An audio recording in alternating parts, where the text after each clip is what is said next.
2019년 10월 11일 금요일 돈다방 미쓰리 시작하겠습니다. 잠시 전에 끝난 뉴욕 증시는 전일에 이어서 이틀 연속 상승으로 마감을 했습니다. 뉴욕 증시가 이틀 연속 상승함에도 불구하고 뉴욕 전문가들은 뉴욕 증시에 대해서 이런 분석을 내놓고 있습니다.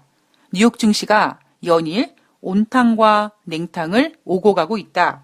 증시가 연일 높은 변동성을 보이고 있고 일희일비하고 있으며 추세적인 방향을 상실했다라는 분석을 내놓고 있습니다.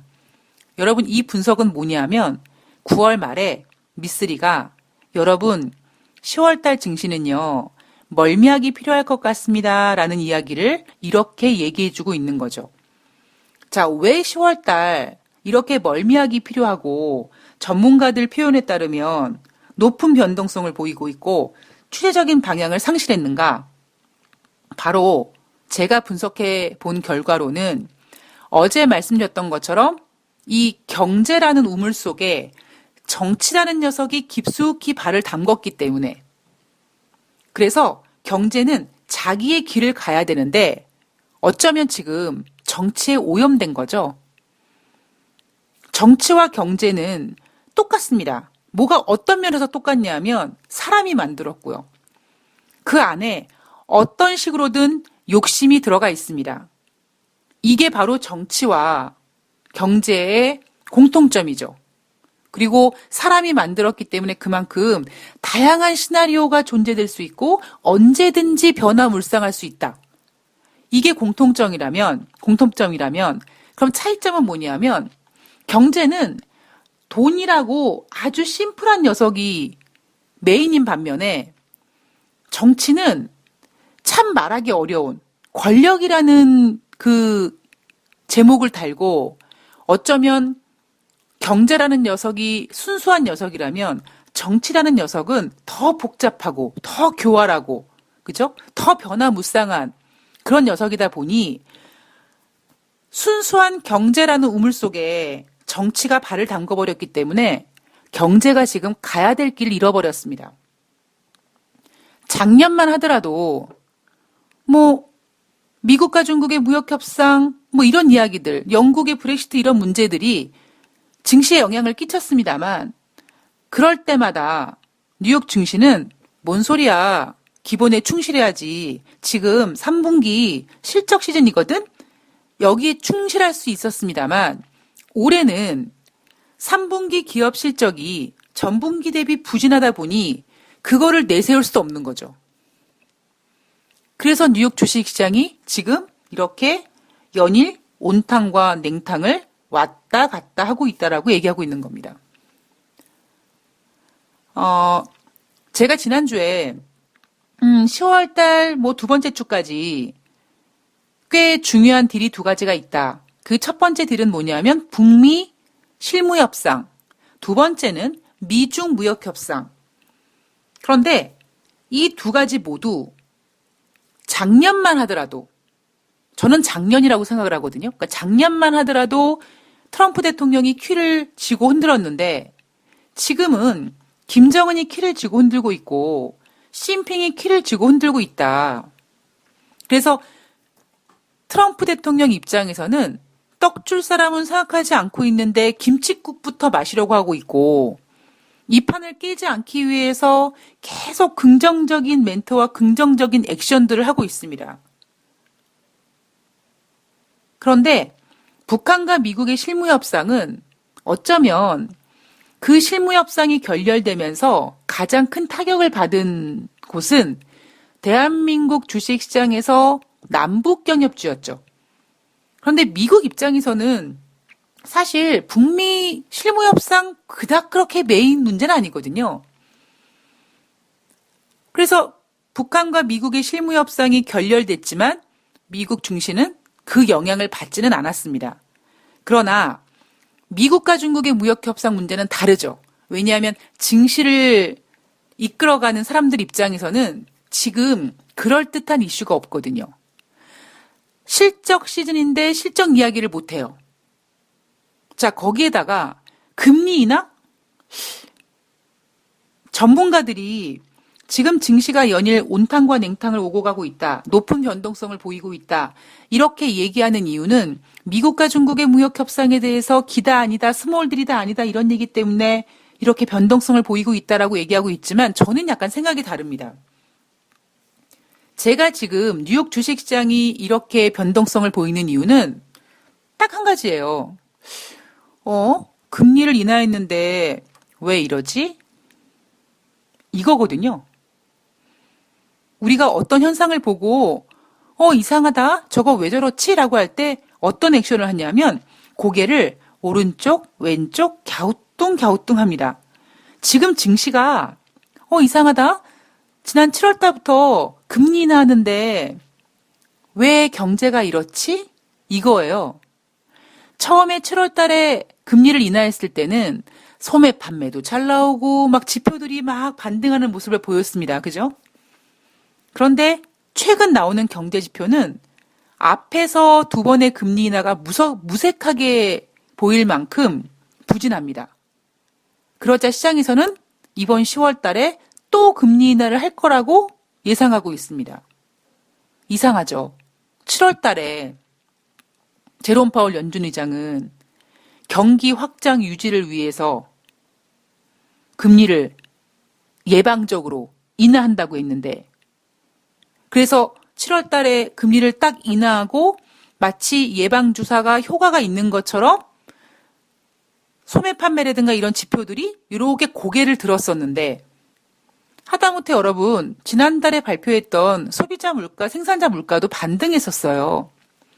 마치 금리 인하 효과가 나타나는 것처럼. 그런데 안 되거든요. 안 나타나거든요. 지금 미국 주식시장에서 오로지 의지할 수밖에 없는 거는 지금 미국과 중국의 무역 협상입니다. 그러다 보니 경제적인 측면에서 봤을 때 어떤 증시의 추세적인 방향을 봐야 되는데 그게 없어져 버린 거죠. 안 보이는 거죠. 자, 10월 10일 날 목요일 뉴욕 증시는 다우지수가 0.57%, 나스닥이 0.60%, S&P 500이 0.64% 상승을 했습니다. 자, 국제 유가는요. 제가 앞서서 미쓰리 기준으로 국제 유가가 WTI 기준으로 한 $50 선까지 밀리면 전문가들은 아이고 국제 유가가 또 $20 갈 수 있다 막 이런 얘기 할 텐데 웃기는 소리다. 오펙 회원국들이 바보냐? 국제 유가가 그렇게 하락하면 당장 오펙 회원국들은 카톡 단톡방 만들어서 야, 요거 국제 유가가 좀 불안하네. 야, 우리 지금 하루에 120만 배럴 감산하는 거 요거 좀 늘려야 되지 않겠니? 이렇게 단톡방에서 회의를 할 거고 뭐 오펙에 관련됐던 혹은 사우디아라비아 석유 장관이 우리는 국제유가 안정을 위해서 최선을 다할 겁니다라고 한마디만 얘기하면 시장에서는 쟤네들이 감산을 더 하겠구나라고 이미 그렇게 해석을 하는 바람에 국제유가를 전문가들이 예상하는 뭐 $30, $20까지 추락시키진 않을 거다. 국제유가를 분석함에 있어서 국제유가는 너무 심플하다. 그죠? 국제유가는 왜 상승하고 왜 하락하는지에 대한 근거가 몇 개 안 돼요. 만약에 국제유가가 너무 하락한다. 그랬을 때 이 하락을 막을 수 있는 방법이 뭐가 있겠습니까? 오펙에서 감산하고 감산을 연장하고 기간을 연장하는 방법. 그죠? 정 안 되면 그 중동 지역의 지정학적 리스크를 부각시키는 점. 아니면 그 송유관에 구멍을 내든지 송유관을 파손시키든지 하다못해 그 송유관에 오염이 되는 바람에 송유관 청소해야 돼요 해서 공급을 차단시키는 방법이 있는 거죠. 수요도 마찬가지예요. 그만큼 국제유가는 매우 심플합니다. 제가 이런 얘기 계속 해드렸잖아요. 그런데 WTI가 이날 배럴당 96센트 상승했습니다. 1.8% 상승해서 53.33달러까지 갔는데 왜 갔냐 하면 오펙 사무총장이 12월 달 365 회의에서 추가 감산 등 모든 옵션을 검토하겠다라고 얘기했기 때문에 국제유가가 상승했습니다. 자, 왜 12월 달에 감산을 추가적으로 할 거야? 미국과 중국의 무역 분쟁이 좀 걱정스럽고 브렉시트 문제가 원유 수요를 압박할 수 있을 것 같아. 그래서 우리 오펙 회원국들이 12월 달에 지금 하루에 120만 배럴 감산하는 거를 좀 더 해야 될 것 같아. 이렇게 얘기했는데 IMF에서 글로벌 경제 성장률을 걱정하고 둔화된다고 얘기하고 경제 성장률을 하향 조정하면 누가 가장 먼저 반응한다? 예, 유가 시장입니다. 그래서 제 기준으로는 미쓰리 기준으로는 한 50달러 정도 위협받으면은 오펙 회원국들에서 회의해가지고 감산 증가시키겠지라고 했는데 지금 오펙은 오히려 미쓰리가 생각하는 것보다 어쩌면 더 급해요. 그래서 이번에 IMF에서 글로벌 경기 둔화 우려 얘기하는 거를 보고 바로 오펙 사무총장이 12월 달에 추가 감산 포함해서 모든 옵션을 검토하겠다라고 얘기한 겁니다. 지금 제가 사실 가장 걱정하는 부분은 뭐냐면 사실 돈다방 미쓰리를 그동안 한 5년 정도 진행하면서 어쩌면 그 앞서서는 제가 그냥 일반적인 수다 위주로 방송을 이끌어 갔다면 2017년부터 주식시장에 대한 이야기를 많이 전해드렸죠. 그래서 2017년도 초에 그때가 LG전자가 4만 원대였죠? 예. 그때 2017년 연말에 LG전자가 10만 원 되면 정모하자라고 얘기하면서 주식에 대한 이야기를 끌어갔잖아요. 그리고 2017년 하반기부터는 좀 경기가 꺾일 것이다라는 거를 전망해 드렸습니다. 물론 멋들어지게 틀렸죠. 그래서 어쩌면 어느 정도까지는 미쓰리가 시장을 너무 빨리 보는 부분이 좀 문제가 됐었습니다만 그리고 제가 내가 너무 좀 앞서가는 경향이 있구나. 요거를 좀 조절해야겠구나. 제가 조절을 못한다면 방송에서 여러분 미쓰리가 좀 빠르죠? 라고 말씀을 드리지 않았습니까? 근데 어느 순간부터 제가 걱정하는 건 뭐냐면 제가 생각하고 있는 것보다 빠르게 많이 움직여요. 그 첫 번째가 뭐냐면 바로 미국의 금리 인하입니다. 제가 1년 전에 2019년도 미국이 금리 인상할 거라고 막 전문가들이 얘기했을 때 2019년도 미국이 금리 인하할 거려? 라는 전망을 제시하면서 저는 이렇게까지 미국이 많이 금리 인하할진 몰랐고요. 한 9월 달 정도에 한 번 정도 인하하지 않을까. 이런 생각을 했습니다만 미쓰리가 생각했던 것보다 금리 인하가 빨리 진행됐죠. 7월 달에 됐으니까. 그리고 저는 올해 한 번 정도 금리 인하 하겠지라고 했는데 지금 이미 7월 달, 9월 달, 하물며 지금 10월 달, 이번 달까지 금리 인하가 예정되어 있고요. 유가 시장도 마찬가지예요. 제가 방송에서 미쓰리가 생각했을 때 한 50달러 정도가 위협받으면 오펙 회원국들이 추가 감산하지 않을까요? 라고 얘기했는데 지금 오펙에서 빨리 움직입니다. 그러니까 어느 순간까지는 미쓰리가 좀 빨리 움직였다가 어느 정도 선에서는 이렇게 오버랩이 되더니 지금 진행 상황은 되게 미쓰리보다 빨리 움직여요.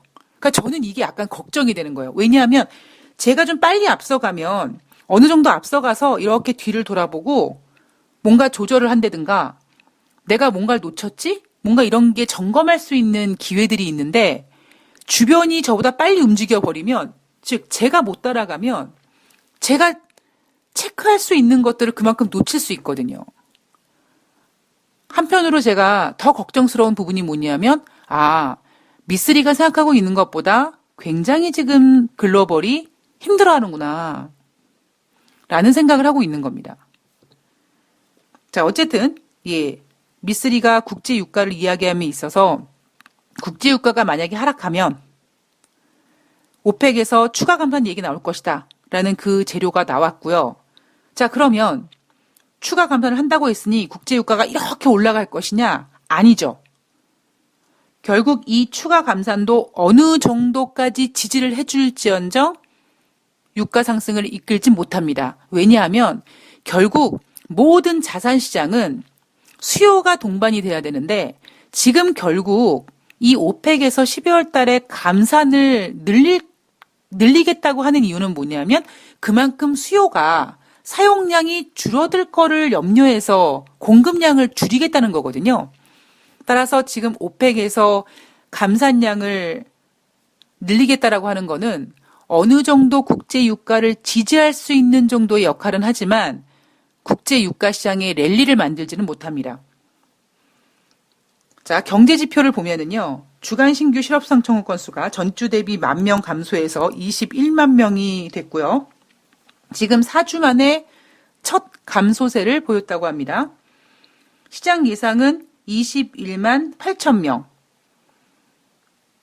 그리고 9월달 소비자 물가지수는 시장에서는 최근 소비자 물가지수가 그렇게 좋지는 않은데 그래도 한 0.1% 정도는 좀 증가되지 않을까라고 예상했지만 변함없음. 네. 돈다방 미쓰리에서 경제 지표는 전월 대비 변함없음은 변함이 없는 게 아니다. 뭐다? 후퇴된 거다. 9월달 소비자 물가지수는요. 작년도 9월달 소비자 물가지수 대비 1.7% 증가했다고 합니다. 전문가 예상은 1.8% 증가를 예상했습니다만 전문가 예상보다 부진했죠. 미쓰리가 10월달 증시에 멀미약이 필요하다라고 봤던 부분. 글쎄요. 10월달 들어와서 미쓰리가 체크했던 경제 지표들 중에 물론 제가 요즘에 방송을 조금 빨리 녹음을 하다 보니까 미국 경제 지표를 예전처럼 다 점검하진 못하지만 그래도 굵직굵직한 거는 다 체크하거든요. 그러면 지금 10월달 들어와서 미국 경제 지표를 한번 돌아보면은요. 제조업 PMI 지표 47까지 내려왔었죠. 민간 고용 지표 둔화됐죠. 그다음에 서비스 PMI 지표도 전월 대비 부진했죠. 노동부에서 발표하는 고용자 지수, 실업률은 0.2% 떨어졌다고 하지만 저는 그거에 대해서 의미 두지 않고 오히려 임금 상승률은 감소됐고 비농업자 고용자 지수도 13만 6천 명밖에 나오지 않았습니다. 그것뿐만 아니라 지금 생산자 물가 지수도 그닥, 소비자 물가 지수는 전월 대비 변함없음, 도매 재고도 그닥. 예, 지금 지표들 나오는 족족이 제대로 자랑할 만한 지표가 아무것도 없어요. 자, 그래서 투자자들은 고개를 갸우뚱합니다. 왜요?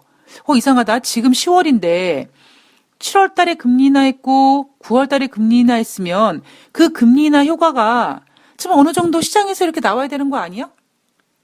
물론 경제는 동전 앞뒷면 뒤집듯이 그렇게 바로바로 나타나는 건 아니지만 투자자들이 어떤 경험을 했었었냐면 경기 지표가 둔화되고 소매 판매 같은 게 부진하자 7월 달에 연준이 금리를 딱 인하하니까 바로 그 다음 달에 미국의 소매 판매가 증가됐고 소매 업체들의 실적이 좋다고 얘기했고 이런 상황들을 보면서 와, 금리 인하하니까 효과가 나타나는구나, 좋아지는구나. 자, 경제가 더 좋아질 거야라고 기대를 했는데 시간이 하루하루 지나가면서 마치 반짝 빛났던 것처럼 다시 지표들이 무너지고 있는 모습들을 보면서 이상하다. 금리 인하하는데 경기가 왜 이렇지? 라고 하면서 고개를 갸우뚱갸우뚱 하고 있는 겁니다. 미국과 중국의 무역 분쟁은요. 이건 그냥 잔파도예요. 결국 지리멸렬로 가잖아요. 미쓰리가 미국과 중국의 무역 협상은 지리멸렬로 갈 거라고 말씀드리지 않았습니까? 지금 상황에서 마치 처음에 관세 분쟁 시작했을 때는 우리의 화두는 뭐였냐면 시진핑과 트럼프가 저 강대강이 만나서 테이블에 만나가지고 서로 귀싸대기 한 듯이 때리는 거 아니야?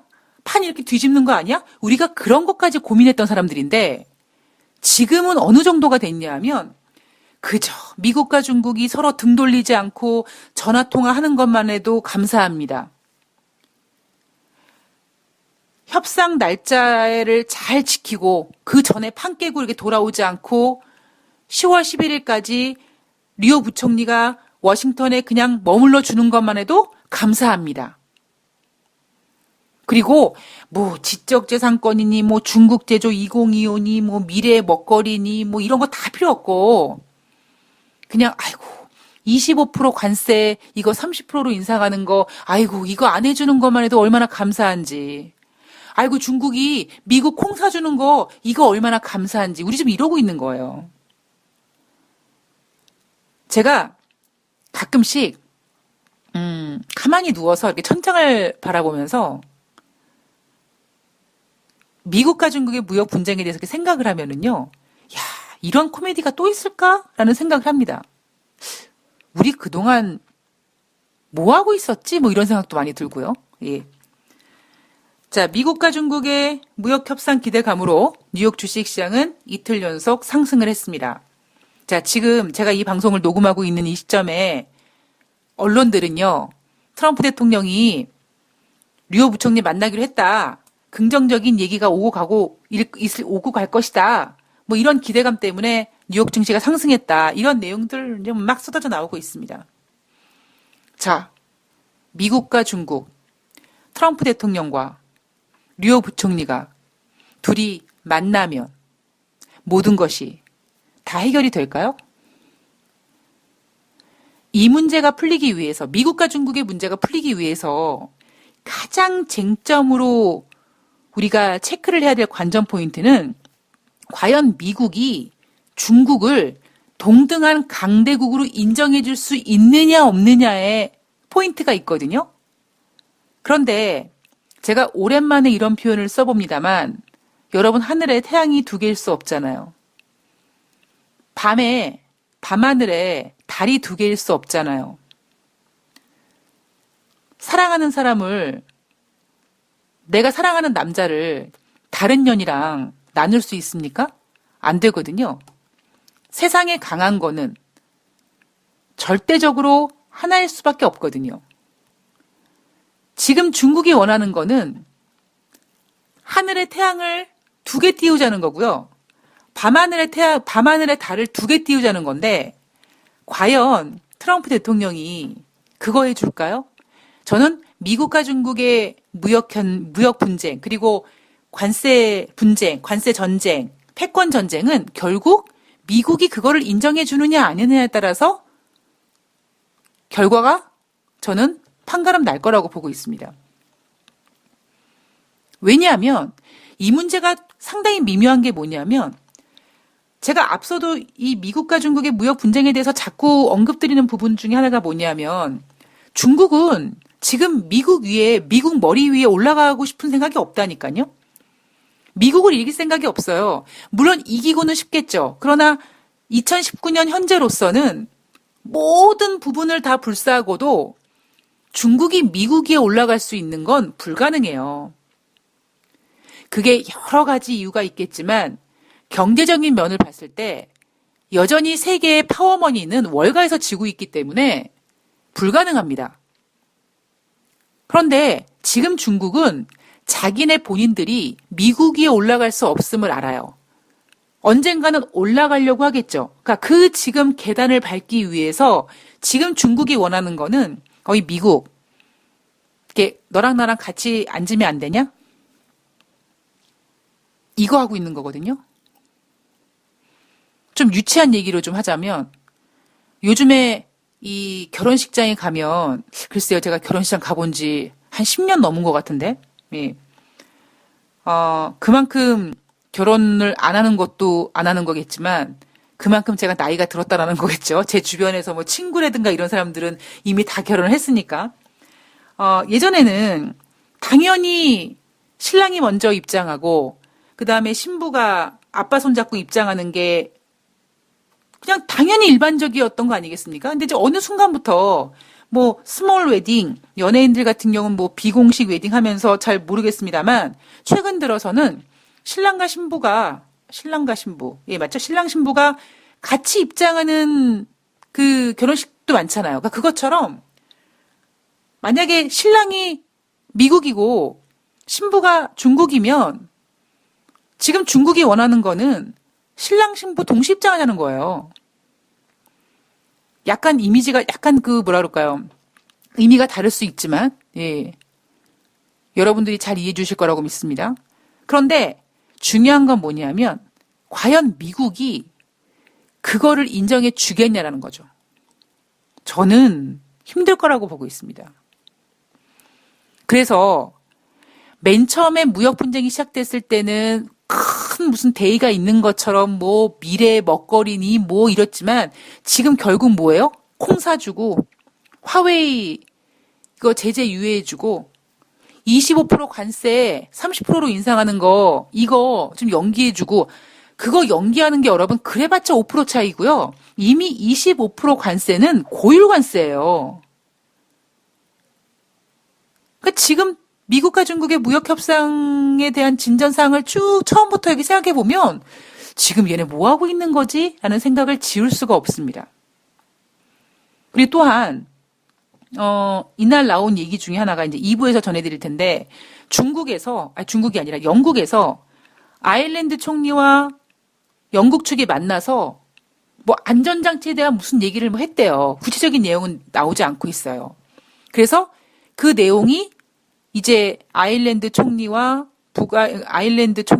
영국 총리가 이렇게 미팅을 해가지고 쿵짝쿵짝 맞춰서 나온 얘기를 유럽연합에다가 전달할 거고 그게 좋은 결과가 나올 것이다. 그래서 브렉시트에 대해서 낙관하고 있다라는 기사 내용이 나옵니다. 만나면 둘이 얼굴 대고 만나면 마주대면 모든 문제가 다 해결되나요? 저는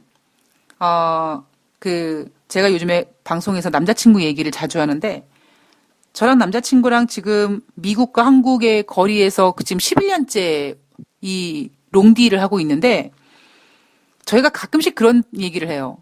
우리가 만약에 서울 하늘 아래 같이 살았으면 우리는 벌써 헤어졌을 거라고. 그 부분에 있어서 둘 다 동의하거든요.